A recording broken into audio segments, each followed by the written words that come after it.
It's time to get these police officers registered. The ones that don't want to do the right thing, we need to register them with the National Registry, with the National Police Registry.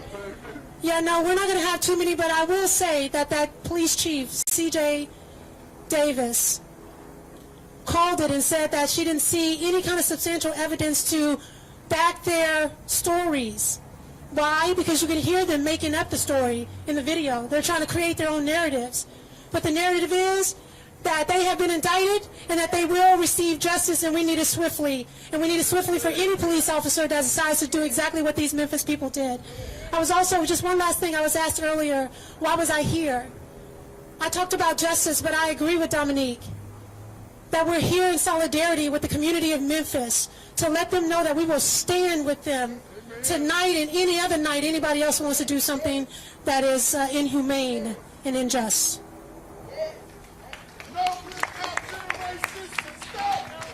Anybody else want to share some? No good cops in a racist system. No good cops in a racist system. No good cops in a racist system. No good cops in a racist system.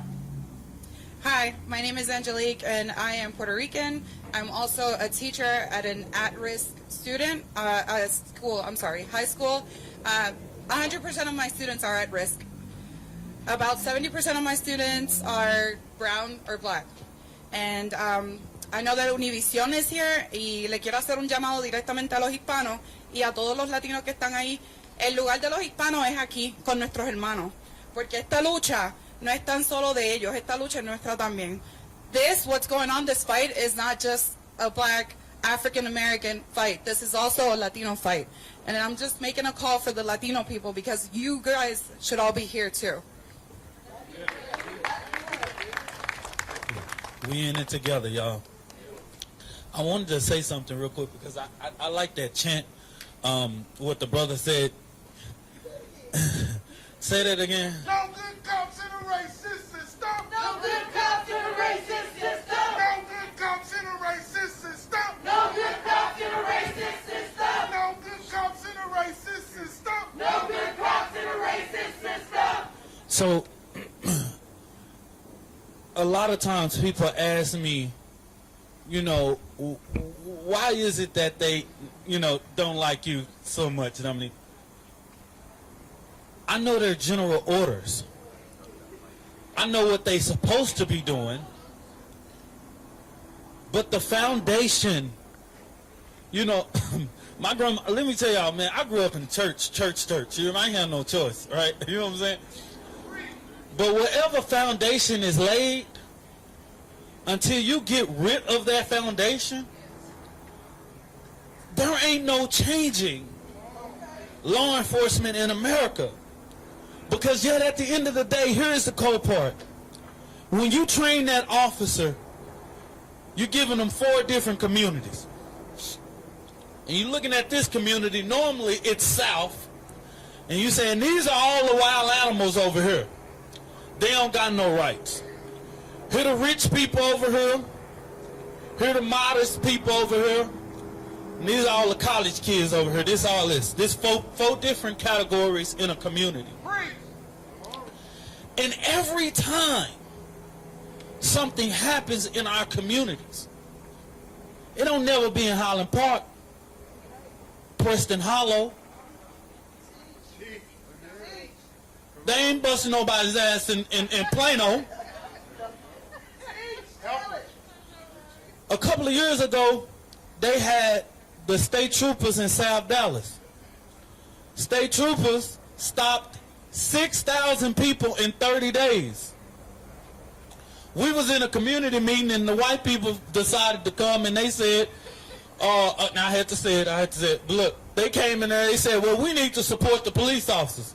And I told the dude, I said, hey, look, y'all got DPD officers in y'all neighborhood. How don't y'all take their worthless asses that way and then bring them on this way? He was like, oh, no. Listen, they know the problem too. That's why you don't see no state trooper driving down in Highland Park. You see them on the toll road. They know these issues. They know what they do to our communities. Ain't no more time trying to prove to them what happens. Last but not least, it's this part I always tell people all the time. I can't stand when an officer call me and say, man, well, you know, we need to teach people on how to react when they get stopped. What in the hell is a perfect issue? When Philando can still say, sir, I'm open carrying, I'm carrying my gun, but I'm reaching right here, and he's dead. What is a perfect issue when Sandra Bland is just coming back to try to serve her alumni and drive safely back to Illinois so that she can safely move to Prairie View, Texas to serve her alumni? And just because an officer does not like her attitude, he kills her. How many traffic stops? How many grown-ass men are we going to see in America at their deathbed, at their last second in their life, call for their mother? How many? The reality is y'all, I'm tired of coming out here, y'all. I'm tired of having to put yet hashtag in front of somebody's baby name that I don't know. But all I can tell y'all is the only way that this is going to really change is that we take this movement that we collect in these streets and we take it in these city halls, these county commissioners' courts, these state legislatures, and these federal legislatures. We take it to the ballot box, but not leave our voice in that ballot box. It's time for us to collectively move because one of the things I told somebody earlier is, when George Floyd happened, it was a lot of performative bullshit. Yeah, it was. It was people doing protests that ain't never done a protest a day in their life, don't know nothing to damn about it, but they talking about Black Lives Matter. And the reality, it overshadowed the issues that really needed to take place. And yet that's the reason why we're here. Because a lot of times we do a lot of performative things versus actually being effective in these chambers where we need to. So that we can make sure that we protecting the lives of Oak Cliff, South Dallas, East Dallas, West Dallas. Making sure that people in oppressed communities have the representation that they need. But right now, y'all, it's time for us to activate that change that is needed. I told the media earlier. To refill your car, the police. Who's access private security for all these rich folks? The police. So our black communities need political power, economic power in our own communities. Because if their hands are buying 40% of the house over you. All right, go get the house on fire.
TNT, where you at?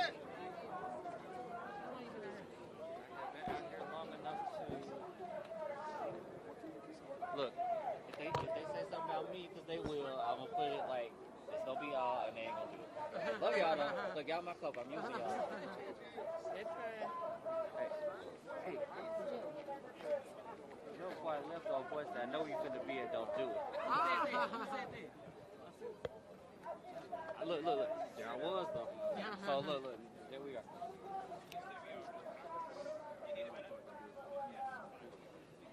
Oh.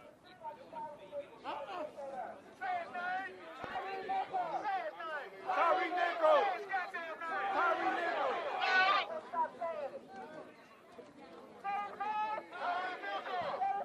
Tyre Nichols! Tyre Nichols! Tyre Nichols!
Huh?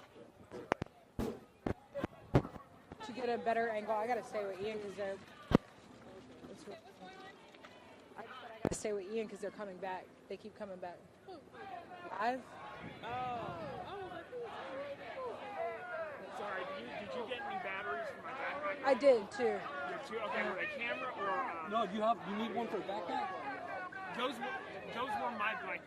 They were camera batteries, yeah. Yeah. Okay. So yeah, those were backup batteries for. Okay, do y'all need one? Is that what Yes. y'all are saying? Okay. Yes. Don't run if you don't need to because they keep taking us live. So don't waste the battery if you don't absolutely have to. Because we gotta. I said don't waste the battery if you don't absolutely have to because they're taking this live right now. The police shot my son, y'all. These 16 I ain't heard nothing about. You heard me? But I'm by myself, though. I went all the way to Atlanta to bury my son. The police shot my son. Ain't told me nothing. Chris wants to see if we can get an interview with someone in their car. I just buried my son for Christmas. Yeah. You heard me? Rest in peace, Tyre. No justice, no police. No justice, no police. No justice, no police.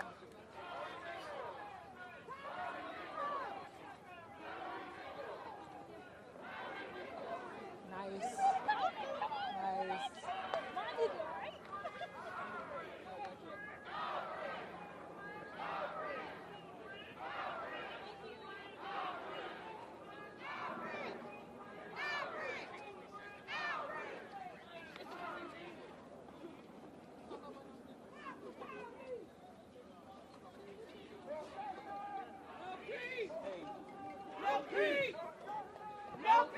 More people coming. It's a group coming. Look at that group coming. See what I'm saying? Huh?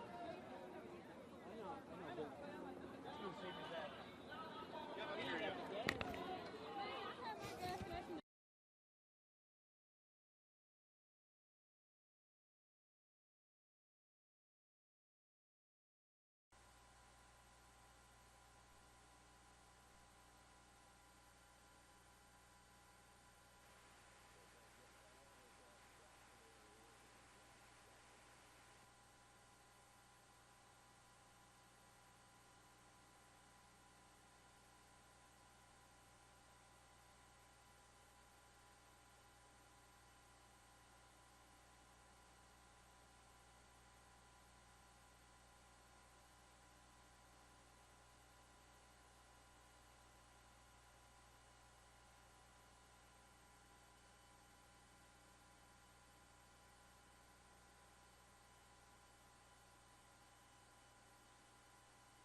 Oh yeah, that she's very, you know, she's always given good.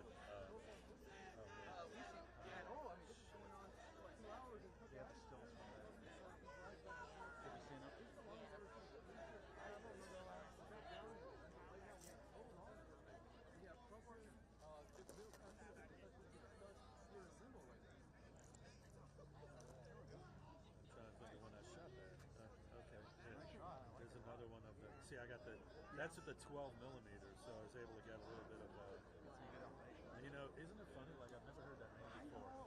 And there's the lawyer's is Ben Crump, and this is Crump Boulevard. It's like EW. Yeah, it's a different Crump. Right. Here, Yeah. Yeah. He was something like a picture. That was it. That's the one I was talking about. I really like that. Yeah, she's very. I mean, she shows her grief in ways that are difficult. There's another. So they use that.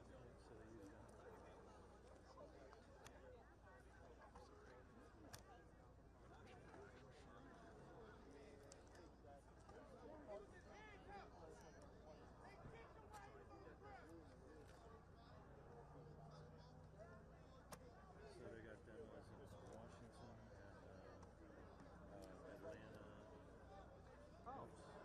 So there's a few others around it, but all relatively small. Right. No violence. Oh, that's when he's running away. I mean, they were tasing him and all that, and then they were beating him and screaming at him, and he got up and ran. So he didn't get up and run. He didn't run away from them just because, like, I don't want to talk to you. I'm running. Like, if something happened first. Life. And, I mean, it's just, Jesus, you know, like, calling out being that close to home. We've been looking at a bunch of these cases, these like, you know, excessive force cases. If there's a chase involved with the officers, the amount of aggression that the officers display after they have run after somebody just seems to double. Like, if you have to, like, if they have to exert themselves. Right. Yeah. So their adrenaline's already high at that point, and so they got this like mentality of like, if I'm gonna catch you, you're not getting up again. That's such a like good I'm point. gonna beat you until you do it, because I don't want to chase you anymore. Like they get mad when they have to chase them. But you know, they're also trained. They're also trained. What's that? Oh, just talking about a specific case. Anyway, go ahead. Use their gun, they're trained to kill. You don't shoot to win. You shoot to kill everything. So when they pull out that gun, and once they pull the trigger, they're taught to kill that person. Do it till they're dead. That's so true. Like, why don't they just shoot? Why don't they teach them first shooting in the nuts? Right? Because that'll drop a man. You know, that'll cut a bitch down. And if not, shoot them in the fucking shoulder joint. You know, if you're worried about them producing a gun, shoot them in both their shoulders instead of killing them. You know, like what the fuck? Like, but they're taught to kill. You know, gotta be careful. I know. Yeah. The beauty of that is it could be anybody. Well, I know one time I was here in Memphis covering like a bracelet vigil or whatever, you know, and Adrian was standing next to me and like helping me move stuff. He was just cursing up a storm, and I was like, Adrian, we are smiling. I've actually never been smiling. Right. One time in New Orleans, I was at a second line march. It was when some New Orleans musician died. And we're out there, and I'm standing on a truck, and some people are filming this procession. I said, I see this photographer, and I said, oh, there's so-and-so. I'm not even going to say it. Yeah, I said, this so-and-so. I said, nice guy, but dumb as a box of fucking rocks. And the photographer next to me was live streaming. And she goes, and then another photographer texts me, goes, dude, did you just... Because I recognize it. I heard you online.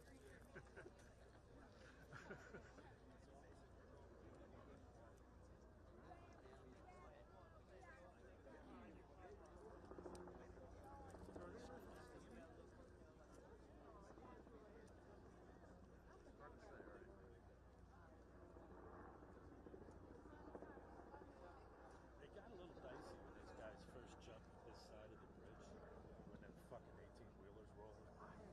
I'm like, I was like, these guys are gonna get rolled. It was like a 50-50 over to honestly. Well, remember that trucker blockade in Canada? I was there. I went to cover like, these truckers, like, not sympathetic to their cause, and and they're not necessarily. Although I have to say, they're likely Canadian not truckers college educated. very friendly. What's that? Canadian truckers very friendly. They were. I thought they were.